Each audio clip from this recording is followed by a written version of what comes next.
Maintenant, donc, nous allons voir ça sur un autre type d'image.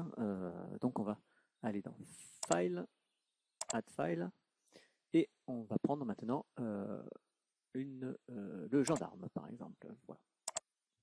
Voilà. Donc, on va ajouter nos fichiers.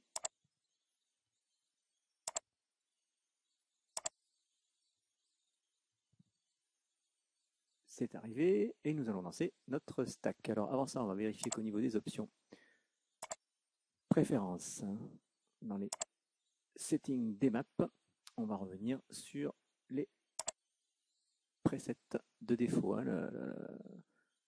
présélection avec une estimation radius à 10 et un smoothing radius, je vais y arriver, à 5. Voilà, donc j'applique, je fais OK et je vais lancer mon stack en démap. Bon, donc maintenant on va pouvoir essayer de régler notre contrast threshold avec une estimation radius à 10, donc comme c'est dans les paramètres par défaut. Voilà, alors j'amène une petite fenêtre ici et on va faire varier ça. Donc on va être obligé de l'augmenter considérablement. Voilà. Voilà. Donc là on entoure bien nos contours. On est bien noir au niveau du fond. On a quelques zones au niveau de l'insecte qui sont noircies, mais c'est pas bien grave. Ça a l'air d'être tout à fait correct. On va essayer ça.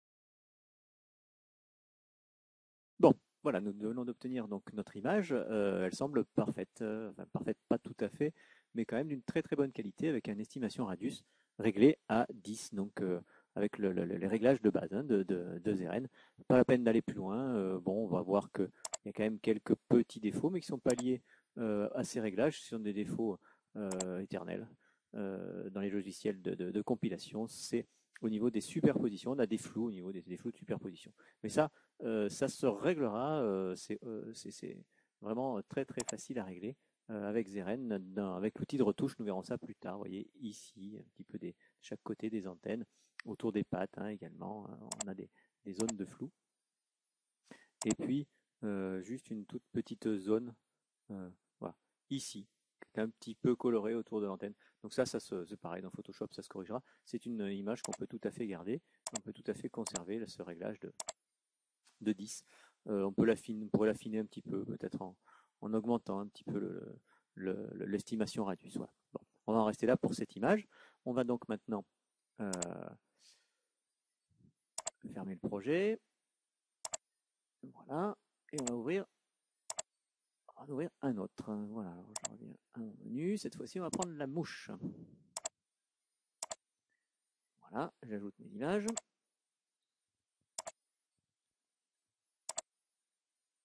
Qui sont là.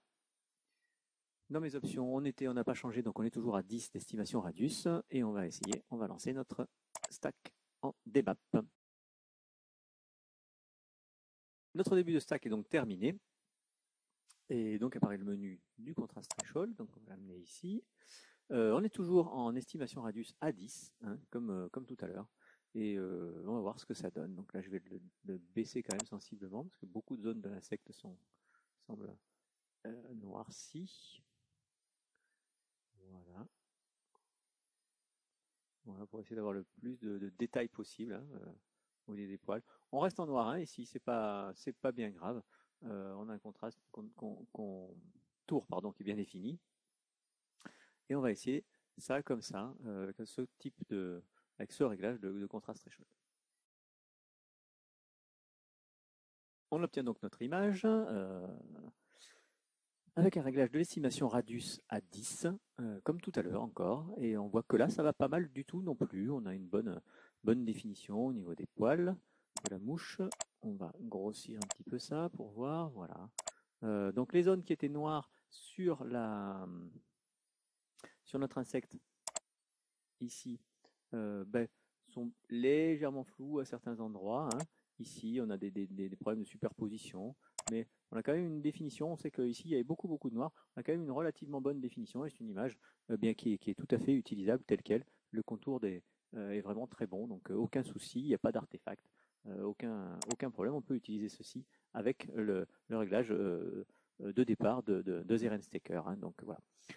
Bon, on voit toujours au niveau des poils des problèmes de superposition. On va le voir un peu plus nettement, à plus fort grossissement. Voilà. Vous voyez qu'il y a du flou au niveau des poils. Ils ne sont pas définis. Le poil doit venir à peu près jusque-là. Hein. Et donc, ça se corrigera avec l'outil de retouche. Maintenant, on va voir un dernier fichier que je vais ouvrir immédiatement. Vous connaissez maintenant comment on fait un fichier sur une petite punaise. Voilà.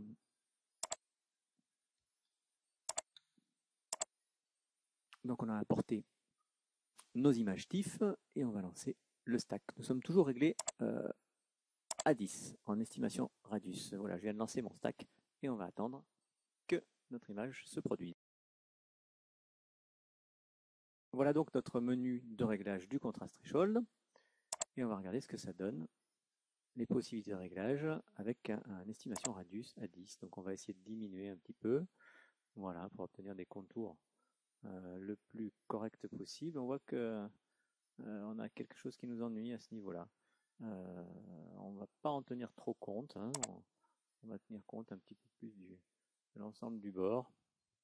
Voilà, surtout de cette zone-là, et puis on va laisser ça comme ça. Et on verra comment ça sera géré, et comment on le gère après, nous, au niveau de l'estimation radius, s'il faut l'augmenter ou le diminuer. Notre stack vient de se terminer, donc on a une image qui est pas géniale. Bon, l'image en elle-même n'est pas fabuleuse, hein, de toute façon, cette tête de punaise. On a quelques défauts,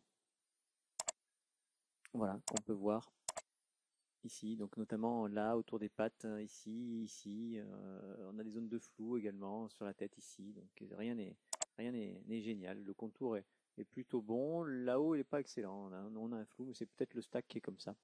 On va voir ça. On va quand même changer l'estimation radius en le mettant, en élargissant un petit peu pour voir ce que ça donne. Donc je vais dans mes options, préférences, des map settings, et je vais mettre mon estimation radius à 30. Voilà. J'applique, je fais OK et je relance mon stack, align stack all des maps. Ça y est, donc on en est à notre réglage. On a l'impression que c'est un petit peu mieux, hein, au niveau de la définition des contours et qu'on va pouvoir faire un petit peu mieux à ce niveau-là. On va resserrer un petit peu. Voilà, on va essayer ça comme ça, pour pas trop charger noir quand même la punaise, parce que là ça ferait beaucoup. On va voir un petit peu ce que ça donne. On va dire comme ça. Voilà. Oui, ce sont des réglages qui sont assez fins, qui sont un petit peu au feeling, et on va regarder un petit peu si dans ces zones-là on est amélioré au niveau du fond et si on a toujours ces gros artefacts qu'on avait à ce niveau-là. Et puis ces zones de flou au niveau de la punaise qu'on avait beaucoup, on avait une zone de flou au niveau de l'œil. Allons-y pour voir ça. Voilà, notre image est apparue, donc on voit ici qu'elle est bien meilleure que ce que nous avions obtenu précédemment, hein. Je vais faire revenir celle qui en avait précédemment. Voilà, donc vous voyez qu'on avait des tas d'artefacts ici, qui n'étaient pas très bons, les contours n'étaient pas très bons, autour des yeux c'était pas bien défini, enfin ici c'était pas bon non plus. Je vais faire apparaître celle qu'on vient de faire, avec une estimation radius à 30, et là c'est bien meilleur, on a une image qui est bien définie au niveau de cette patte, au niveau de l'œil c'est mieux. Bon ici c'est un flou parce que le stack ne va pas au bout, donc c'est une erreur lors de la réalisation de la série.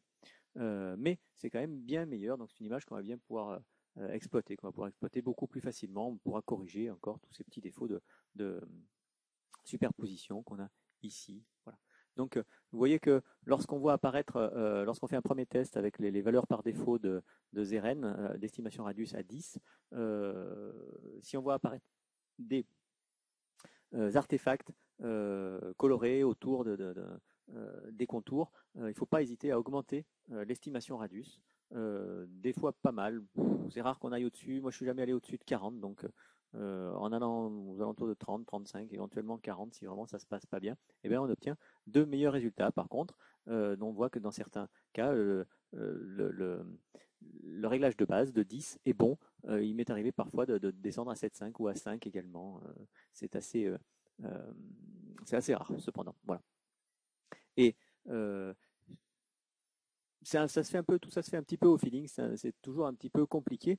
Faut pas hésiter à aller à chercher, commencer par le réglage de base et puis ensuite à chercher pour pouvoir trouver le bon setting de l'estimation radius parce que de lui dépend le bon réglage du contraste threshold. J'espère que vous l'aurez compris. Voilà. Donc, à vous maintenant d'essayer de régler pour obtenir une DMAP qui sera la meilleure possible afin que nous puissions, lors du prochain tutoriel, voir comment on corrige cette bonne DMAP grâce à la PMAX. Voilà, à bientôt.